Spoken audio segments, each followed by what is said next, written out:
Okay, so I'll make a quick video here on exchange rates. We're going to not sort of worry too much about exchange rates until we get a little bit further into the development of the Keynesian model in the context of the open economy side. But it's good for us to start thinking about exchange rates as being one of those important economic variables. Obviously, it's something that people pay a lot of attention to, and it has, of course, real economic meaning. And so let's give it kind of a, as we have all terms so far, give it sort of a simple kind of model way to think about it, and then sort of talk a little bit about how this matters for that neoclassical model. So the exchange rate, what is the exchange rate? Well, I always just think about the exchange rate in this sense.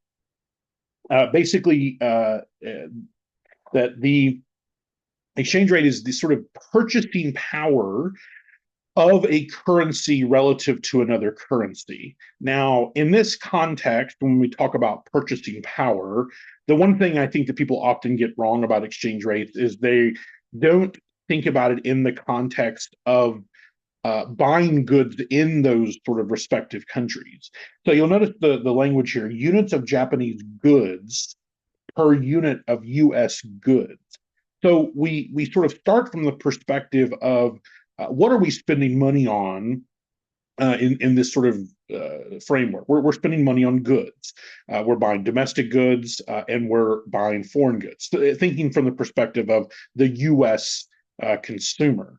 Now, when we go to buy Japanese goods, we have to convert our currency into their currency. And so ultimately, there is this currency to currency relationship. That's typically what people think in terms of exchange rates, is just sort of currency to currency. But exchange rates are really about purchasing power in the two markets. This is ultimately why the US exchange rate ends up being typically so high against other countries, is that it isn't because just because the goods in other countries tend to be less expensive than goods in the U.S., but that one of the reasons why the goods in the U.S. Tend to be more expensive is because of the currency situation in the US, the value of the US dollar. And so, for example, if the US dollar, in a sense, buys you a lot of Japanese yen, so in other words, there's already an appreciative comparative piece here, then if also there is a discrepancy in terms of the cost of goods in the countries, that's also going to further affect the exchange rate. And so it's a little bit more complex, I think, than people tend to make it out to be. That being said, though, let's not overcomplicate the concept of an exchange rate. It's the extent to which goods in two respective countries are equal to each other. So units of Japanese goods equal to per unit of U.S. goods. That's the way that we're going to think about exchange rate, and obviously not just in the context of Japan, but any particular country. Now, the exchange rate is going to be put alongside other variables such as interest rates, such as price level, as to be the variables that are affected by economic conditions, the variables that are affected by economic movements, by economic changes, shock policies. Up to this point, we're going to sort of think about, interest rates as being affected by policy, right? We saw that in the development of the money supply interest rate conversation. We saw that in problem set one. When I take you through that equilibrium example, we have deficit spending, and we see what deficit spending does to equilibrium interest rates. So policy affects interest rates.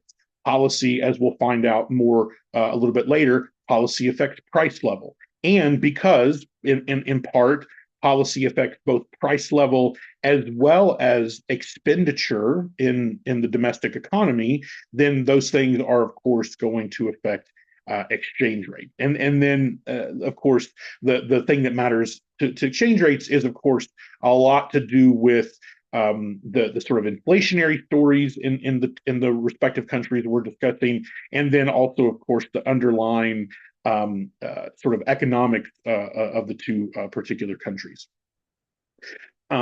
So we can think about the exchange rate again as just, I think this is a good way to think about it, a basket of goods in one country relative to a basket of goods in another country. We will tend to, and have, throughout the semester, tended to think in terms of real economic output, so units, and not necessarily the value of those particular units. Which can be a little bit confusing in the context of exchange rates because it directly involves price differentials. But because we're thinking about it in terms of purchasing power, I think that helps to sort of make a lot more sense of what we really mean by an exchange rate.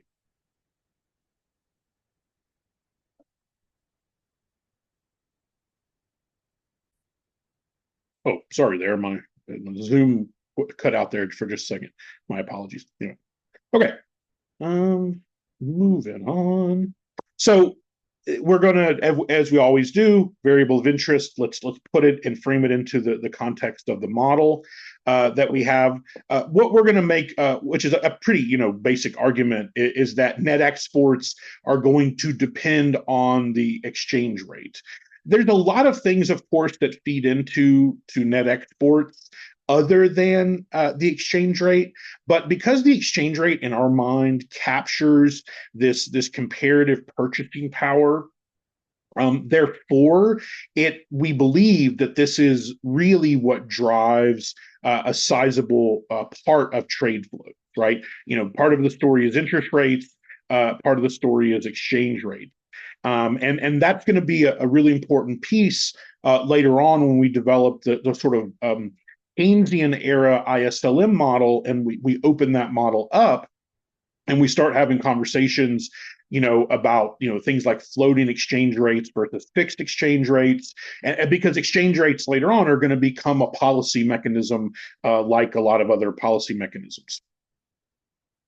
Just some data. We always want to ground everything in terms of the stylized facts. So you can see, in terms of U.S. net exports and the real exchange rate. We've seen, obviously, we run a trade imbalance, right? So we have negative net exports. Imports are greater than exports. And then in terms of the U.S. exchange rate, what you see is that it's been somewhat stable since the U.S. sort of became a net importer.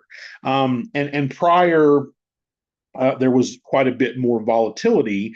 One of the things is that historically speaking, these things tended to move a little bit more in concert with each other, as we see there. And then over time, we see that they tend to be a little bit further apart. The other thing I think that's important to sort of point out is that during economic expansions, we expect these things to sort of, in a sense, move closer to each other. And so we can see, here we have a big recession, and you can see quite a bit of split and split. We have a recession here. That's a little bit of split there. We have a big recession here, and then obviously a recession here. And then in a sense, once you get past these recessions, there seems to be somewhat, not complete, but somewhat of a little bit of a convergence in this over time. So there's clearly a relationship between net exports and the exchange rate, although there is some sense perhaps that is weakening over time. That one effect of globalization is that net exports seem to be less sensitive to exchange rates maybe than they used to be. Again, that may speak to the efficiency gains argument. So this isn't simply about purchasing power, but it's simply about firms as well as consumers making efficiency trade-offs by buying foreign goods and then therefore having more money to spend on domestic goods ultimately anyway. So you could see that the conversation gets sort of very, very interesting. So we're going to frame everything as a function as we have before. So net export function, net exports are a function of exchange rates and negative. So if we were to take the derivative of net exports with respect to the exchange rate, that is going to be zero. So a negative relationship between net exports and exchange rate. And then just graphically, we can think about it in terms of this. And so you get some nice dynamics here. Again, simple sort of models to have stuff in the back of our brain. So you can see here when the exchange rate is relatively low, U.S. goods are relatively inexpensive. And so U.S. net exports will be relatively high, right? As we would tend to expect. And then, of course, the higher the exchange rate, the less those net exports. That's, of course, where we find ourselves in 2025, right? In 2025, U.S. exchange rates tend to be pretty high. Although currently, what's interesting is that the sort of trade war that is going on right now, from the U.S. Is pushing down exchange rates. But at the same time, we're erecting these sort of trade barriers that people are trying to sort of prepare for. So there's been this real rapid inflow of foreign goods into the U.S. People are sort of importing to try to avoid the tariffs at the same time that you have exchange rates sort of going down. And so the data looks very sort of weird. So we're getting some kind of counterintuitive stuff right now. But that has to do with all the disruption and relative uncertainty in terms of trade. And then, of course, if you get to a point where the exchange rate is so high, then we're going to export less than we import. We'll have this sort of trade imbalance. So it's really useful to think about it along this sort of negative and positive in the sense that the net export line covers both negative and positive territory. With the vertical axis of the exchange rate, just sort of saying that at a certain point, your exchange rate is going to go up so much that by sort of mechanical reality, you will import more than you export. Or your exchange rate could get so low that by mechanical reality, you will export more than you import, right? Now, in the middle, obviously, some of this is a little bit more subjective, a little bit more sort of policy driven. But in the extremes, we sort of feel that we know exactly what's going to happen. So really high exchange rates materially cause a trade imbalance, a trade deficit. Really low exchange rates are going to tend to cause trade surpluses. And so you start to see now where countries, depending upon the motivations and the strategies being carried out by whoever's doing their policy, federal government, central bank, whatever, you can see how manipulation of the exchange rate can be a very, very thought-provoking tool. And what you see very often is that in developing countries, the exchange rate ends up really becoming much more of a policy tool. In the U.S., we don't really necessarily use our exchange rate as a policy mechanism because we have so many other policy mechanisms at our disposal, notably interest rates. Interest rates, of course, are going to affect exchange rates to some extent because they cause changes in trade flows. But we don't really, because in the U.S., our economy is so big and sort of so robust, and we are the global currency that the exchange rate situation is really about, our U.S. domestic investors, to what extent are their gains from international investment going to be higher or lower this year? It just that sort of ends up being kind of the conversation. So when we talk about exchange rates in the U.S. context, the conversation really gets warped. When you talk about exchange rates in the developing economy context, now it becomes a little bit more interesting because you start having all sorts of interesting perverse incentives. You have leaders and central banks at times that try to, in fact, devalue their currency so that their exchange rate falls, so they can promote export as opposed to imports. And again, as we'll see throughout the term, well-intentioned policy can have some pretty nefarious outcomes. So we go back to the neoclassical model. We go back to the accounting identities that we have been used to at this point. And so the idea here is that now the exchange rate becomes the equilibrating factor in this particular model. It becomes the factor that will ensure that the net exports, that is exports minus imports, is equal to the difference, as we saw before, in domestic national savings and domestic investment. Okay.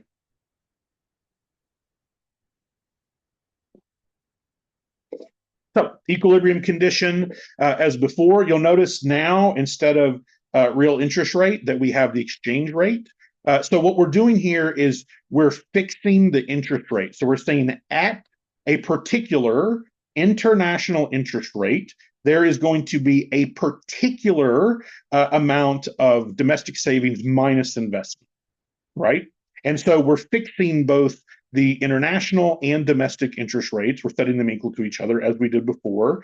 And we're saying that the stock, if you will, of net exports, which is going to be savings minus investment, is set at a particular interest rate. So at that interest rate, we get a stock of net exports, and then we get a demand for net exports along this particular line. And so demand for net exports, of course, in equilibrium is going to be equal to the supply of net exports as we have here, and that's going to produce an equilibrium exchange rate. So then we move on, we develop the model a little bit more. What this gives us is what we refer to as the foreign exchange market, the supply and demand in the foreign exchange market. The demand comes from people who need to exchange their currency for our currency, and I say our in the context of the U.S. experience. So foreign buyers need to exchange their currency for us in order to buy U.S. net exports. And then the supply, of course, as we saw before, is the net capital outflow that we had already sort of previously talked about. So, for example, previously we had seen that if the government increased government spending or decreased taxes, a fiscal expansion, as we call it, that this was going to reduce the stock of net exports via the reduction in savings. So the stock of net exports declines, the demand for net exports does not change, and so what we have is a rising of the exchange rate, which coincides with a reduction in net export, right? So again, expansionary fiscal policy puts upward pressure on imports, and because there's upward pressure on imports, we also see upward pressure being put on exchange rates, right? And so there's a reduction in net exports.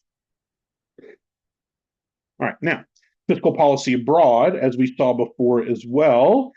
So fiscal policy abroad puts upward pressure on the international interest rate. When the international interest rate goes up, we expect more domestic investment, right? And so now the stock of net exports, the savings minus investment, right? This goes up, savings stays the same, investment rises, domestic investment rises because now the foreign interest rate is higher. And so what we get is an increase in net exports. So if governments abroad run expansionary fiscal policy, the assumed effect on the domestic U.S. GDP is going to be an increase in net exports. Of course, right now, we're talking a lot about trade restrictions, and we can see sort of what that does. Trade restrictions, for example, tariff or import quotas, which seek to boost the demand for net exports. The problem with this, of course, is that seeking to boost the demand for net exports without doing anything to the supply for net exports means that all you get is a higher exchange rate.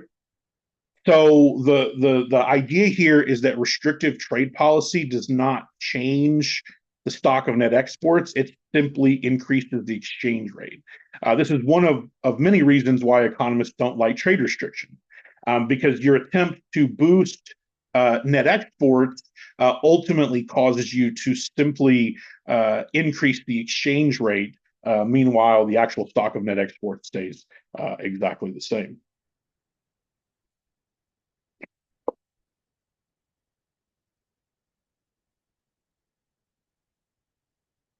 All right. Nominal exchange rate is sort of really straightforward. The reason why the nominal exchange rate ends up being so important is because in the context of like money markets and currency markets, for example, those markets are based upon nominal exchange rates, whereas the actual flows of goods and services about economic systems are thought to be determined by the real exchange rate. And so that ends up inviting some interesting dynamics in terms of kind of this sort of real exchange rate versus nominal, in the same way that we saw that in terms of interest rates, nominal versus real interest rates. So you get a very, very sort of similar story here.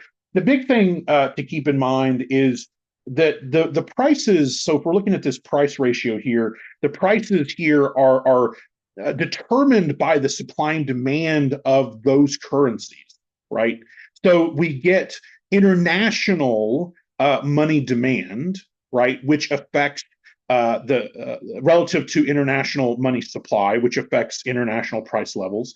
We have domestic money demand relative to domestic money supply, which affects price levels. And then on top of that, you have the discrepancy in international and domestic interest rate markets, which then caused this divergence in terms of net exports relative to the exchange rate.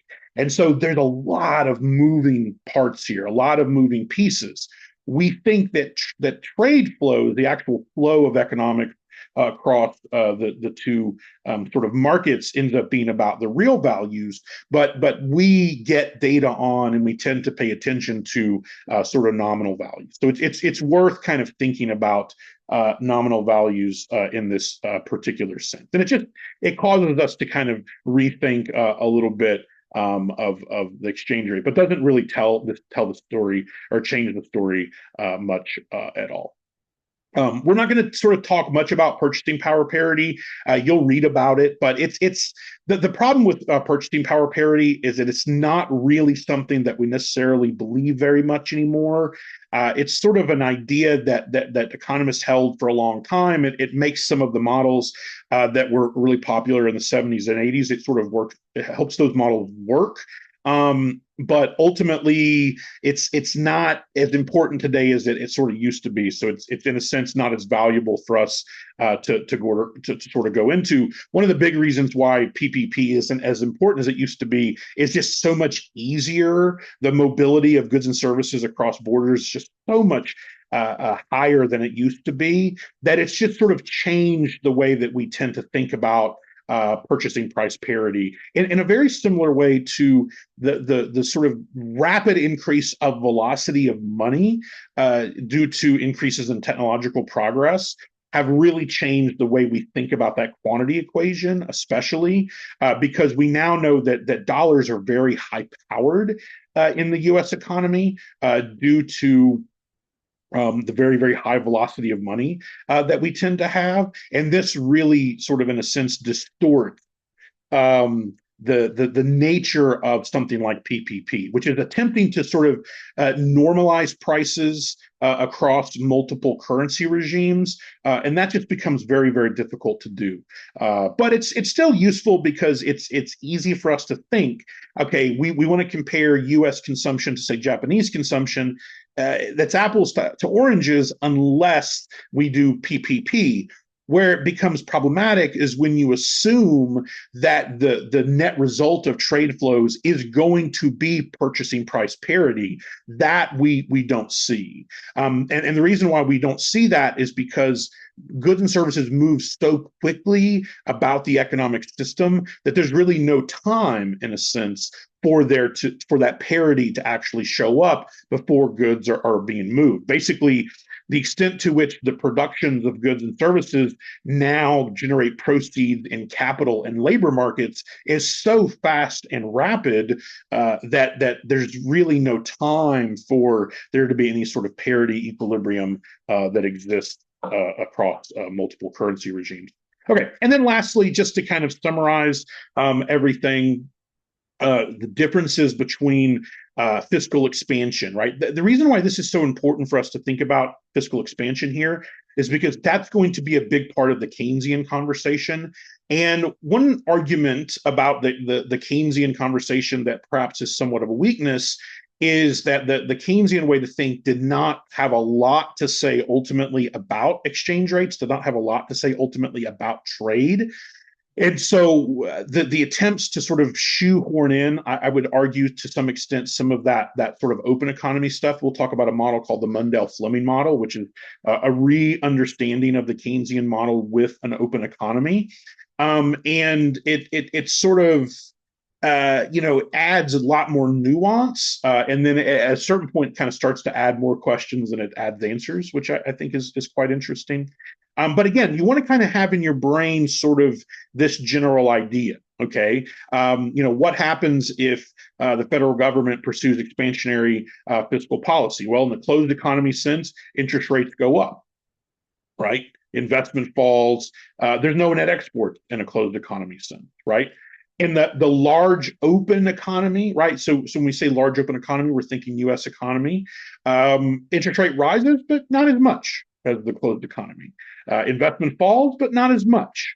Net exports falls, but not, so what you get is this sort of like um, continuum of effects. So if you start from closed economy and you move to completely open economy, and then you sort of think in terms of rigidities, that basically the closed economy and the small open economy are on the opposite ends of economic rigidities, right? The closed economy has a lot of rigidities, the open economy has a lot fewer rigidities. And then the large open economy exists sort of between those two continuums. And we're going to find out, especially in the Keynesian conversation, the importance of those relative rigidities that seem to come up so important, especially in large economic systems such as the U.S.